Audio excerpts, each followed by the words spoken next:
হাদিবের বিচারের জন্য আজকে লাস্ট 12 ঘন্টা ডেডলাইন। এখনই 20 লাখ লোক চলে আসবে। ঢাকা শহর অচল করে দিতে পারবো, সরকারও বদল করে দিতে পারবো। চলুন কথাগুলো শুনি। যে হাদি ভাইয়ের বিচারের জন্য আজকেই লাস্ট 12 ঘন্টা ডেডলাইন। এখন 20 লাখ লোক চলে আসবে, ঢাকা শহর অচল করে দিতে পারবো, সরকার বদল করে দিতে পারবো। সেখানে তো স্বরাষ্ট্র উপদেষ্টা, তারপরে আপনার আইন উপদেষ্টারা তো ছোট জিনিস। আমরা যদি এখান থেকেই যদি এখন 10 পা মুভ করি স্বরাষ্ট্র মন্ত্রণালয়ের দিকে, সব কিছু কেঁপে উঠবে। কিন্তু আমরা এখানে হাদি ভাই কবরে, আর আমরা শাহবাগে বসে বসে বিচারের জন্য চিৎকার চেঁচামেচি করতেছি।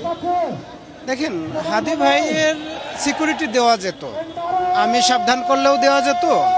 আবার পুলিশ যদি মনে করতো না যে 4-5 জন পুলিশ মিলে তাকে প্রোটেকশন দেওয়া যাবে সিভিলে, সেটাও দেওয়া যেত।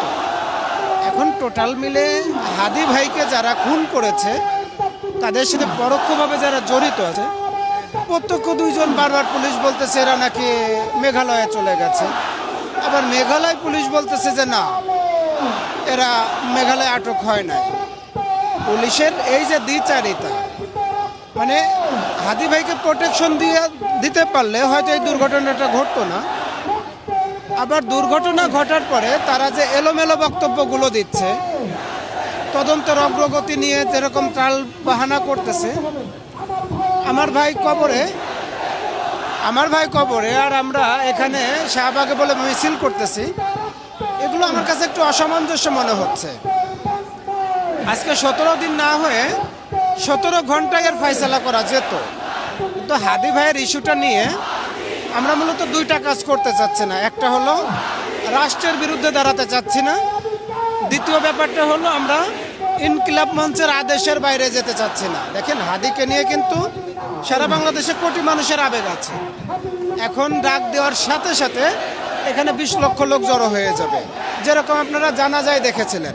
এনারা যদি এখন প্রয়োজন মনে করে যে হাদি ভাইয়ের বিচারের জন্য আজকেই লাস্ট 12 ঘন্টা ডেডলাইন, এখন 20 লাখ লোক চলে আসবে, ঢাকা শহর অচল করে দিতে পারবো, সরকার বদল করে দিতে পারবো।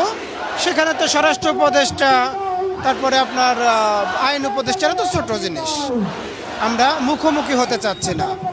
আমরা শুধু চাচ্ছি সারা বাংলাদেশের হাদি ভাইকে নিয়ে যারা আসলে হাদি ভাইকে ভালোবাসে, এদের পালসটা বোঝার চেষ্টা করুন।